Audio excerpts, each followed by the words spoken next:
Microsoft ওয়ার্ডের video টিউটোরিয়ালের এ পর্যায়ে আমরা শিখব header and footer, page number এবং সেকশন। শুরুতেই আমরা হেডার এবং ফুটার সম্পর্কে জানব। ডকুমেন্টের মার্জিনের উপরে এবং নিচে যে অংশটুকু রয়েছে এই অংশটুকুকে হেডার এবং নিচে যে অংশটুকু রয়েছে এই অংশটুকুকে ফুটার বলা হয়। বড় কোনো ডকুমেন্ট নিয়ে কাজ করার সময় হেডারে ডকুমেন্টের নাম, ডকুমেন্টের কোনো গুরুত্বপূর্ণ তথ্য কিংবা পেজ নাম্বার যুক্ত করার প্রয়োজন হয়ে থাকে। এখন আমরা দেখব কিভাবে ডকুমেন্টের হেডার এবং ফুটার যুক্ত করতে হয়। আমরা একটি ডকুমেন্ট ওপেন করব। এই ডকুমেন্টের উপরে আমরা একটি হেডার যুক্ত করব ওয়ার্ল্ড ইনফরমেশন টেকনোলজি নামে, যা প্রত্যেকটি পেজে স্বয়ংক্রিয়ভাবে যুক্ত হয়ে যাবে। এজন্য আমরা ইনসার্ট থেকে ব্ল্যাঙ্ক হেডার আমরা এখানে লিখব ওয়ার্ল্ড ইনফরমেশন টেকনোলজি। এবার আমরা চাইলেই এই লেখাটিকে অ্যালাইন দিয়ে ডানে বামে অথবা মাঝামাঝি সাজাতে পারি। এজন্য হোম থেকে অ্যালাইন দিয়ে আমরা ডান রাইট অ্যালাইনে নিয়ে আসলাম। এবার আমরা অন্যান্য পেজগুলোতে গেলে দেখতে পারবো যে স্বয়ংক্রিয়ভাবে প্রত্যেকটি পেজে ওয়ার্ল্ড ইনফরমেশন টেকনোলজি নামে একটি হেডার যুক্ত হয়েছে। এবার আমরা ফুটারেও কিছু লিখতে পারি। আমরা ফুটারে গিয়ে লিখব। ফুটারে যাওয়ার জন্য আমরা হেডারের যে হেডারটি যুক্ত করেছে সেখানে ডাবল ক্লিক করলেই হেডারটি ওপেন হবে। এবার আমরা দেখতে পাচ্ছি রিবনে নতুন একটি কন্টেক্সচুয়াল ট্যাব ওপেন হয়েছে ডিজাইন নামে। এখান থেকে আমরা নেভিগেশন গ্রুপে গো টু ফুটারে ক্লিক করে আমরা সরাসরি ফুটারে যেতে পারি, অথবা আমরা ফুটারে স্ক্রল করে ফুটারে গিয়ে কার্সর ডাবল ক্লিক করলেও আমরা ফুটারে কিছু লিখতে পারবো। আমরা সরাসরি হেডার থেকে ফুটারে যাওয়ার জন্য আমরা গো টু ফুটার বাটন ব্যবহার করব।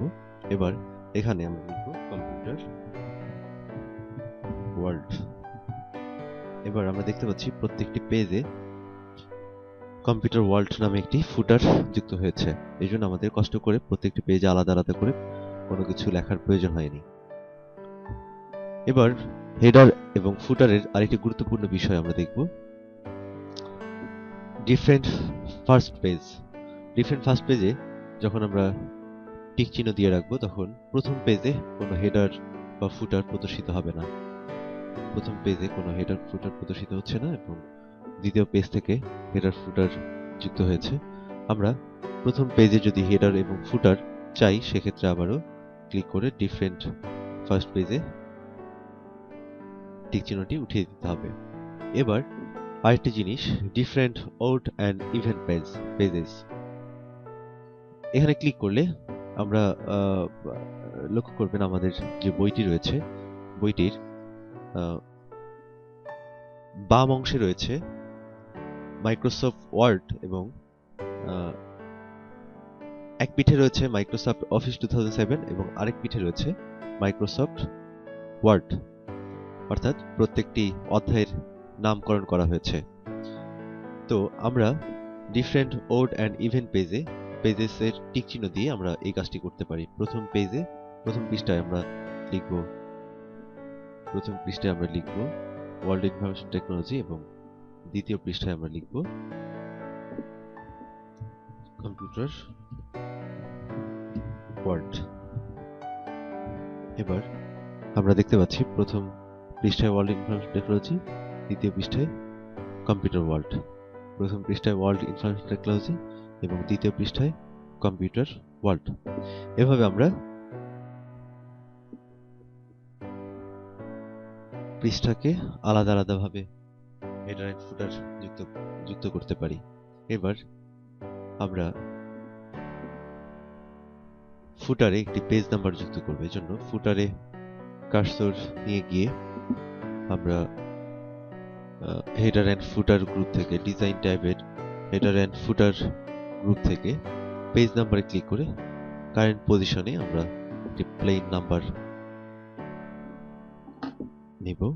এবার আমাদের পূর্বের যে ফুটারটি আমরা যুক্ত করেছি ডিলিট করে দিব। আর এই পেজ নাম্বারটিকে আমরা চাইলে পেজের মাঝখানে বা ডানে অ্যালাইন দিয়ে নিয়ে যেতে পারি। চাইলে আমরা ফন্ট পরিবর্তন করে দিতে পারি। ফন্ট পরিবর্তন করে আমরা কোনো বাংলা ফন্ট, বাংলা ডকুমেন্ট তৈরি করার ক্ষেত্রে আমরা বাংলা ফন্ট ইউজ করতে পারি। এরপর যে আমরা টাইমস নিউ রোমান ফন্টটি নির্বাচন করব। প্রয়োজনে সাইজ বাড়িয়ে দেওয়া যেতে পারে, বোল্ড করা যেতে পারে, কালার পরিবর্তন করা যেতে পারে। আমরা সব ধরনের ফরম্যাটিং আমরা এখানে করতে পারবো। এবার আমরা দেখতে পাচ্ছি ডকুমেন্টের প্রত্যেকটি পেজে স্বয়ংক্রিয়ভাবে পেজ নাম্বার যুক্ত হয়েছে। এবার আমরা দেখব সেকশন ওয়াইজ কিভাবে হেডার এবং ফুটার যুক্ত করা যায়। তার আগে আমাদের সেকশন সম্পর্কে একটি ধারণা নিতে হবে। আমরা ডকুমেন্টে একটি ডায়াগ্রাম দেখতে পাচ্ছি, মাইক্রোসফট অফিসে একটি ডায়াগ্রাম। ধরা যাক সেকশন 1, সেকশন 2 এবং সেকশন 3 নামে তিনটি সেকশন রয়েছে। এবার সেকশন 1 এর আওতায় রয়েছে 8টি পেজ, সেকশন 2 এর আওতায় রয়েছে 8টি পেজ এবং সেকশন 3 এর আওতায় রয়েছে 8টি পেজ। এবার আমরা দেখতে পাচ্ছি সেকশন 1 এর আওতায় রয়েছে পেজ নাম্বার 1 থেকে শুরু করে 8 পর্যন্ত রয়েছে সেকশন 1 এর আওতায়।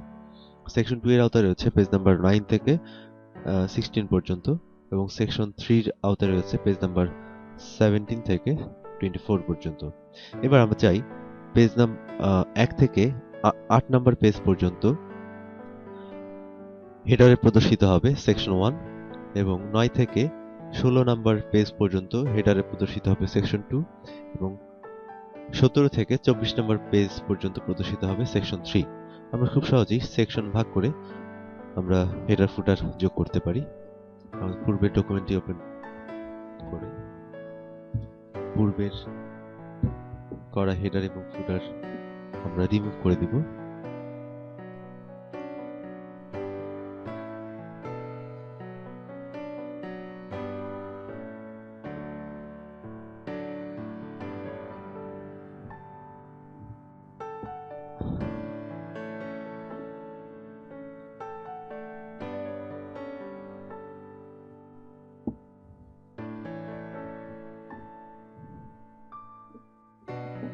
পেজ নাম্বার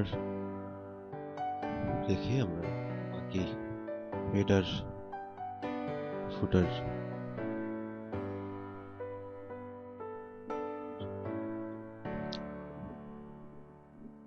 এবার আমরা শুরুতেই লিখব সেকশন 1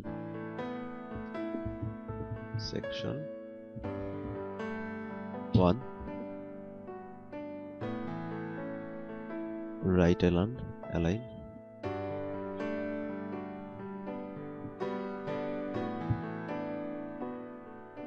এবার আমরা 8 নম্বর পেজে চলে যাব। 8 নম্বর না 9 নম্বর পেজে যাব, কারণ আমরা দেখেছি সেকশন 1 থেকে 8 পর্যন্ত একটি সেকশন, 9 থেকে 16 পর্যন্ত একটি সেকশন এবং 17 থেকে 24 পর্যন্ত অন্য একটি সেকশন। সুতরাং আমরা সরাসরি 9 নম্বর পেজে চলে যাব।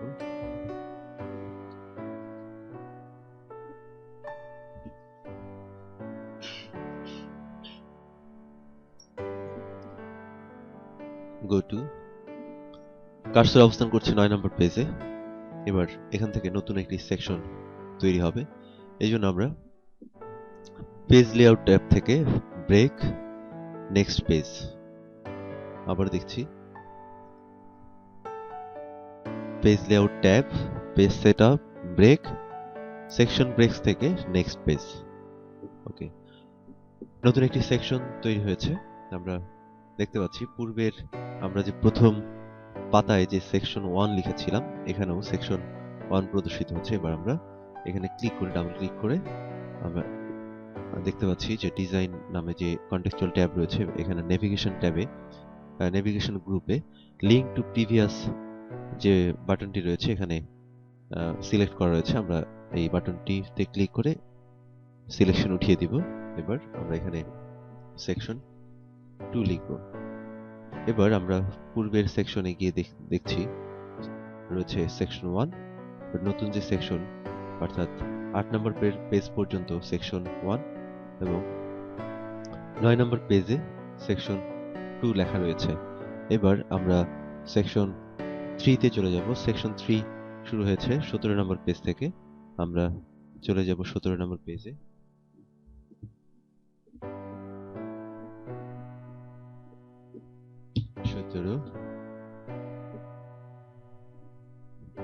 কার্সর অবস্থান করছে 17 নম্বর পেজে। এবার আমরা হেডারে ডাবল ক্লিক করব এবং এখানে আর লিঙ্ক টু প্রিভিয়াস বাটনে ক্লিক করেনি,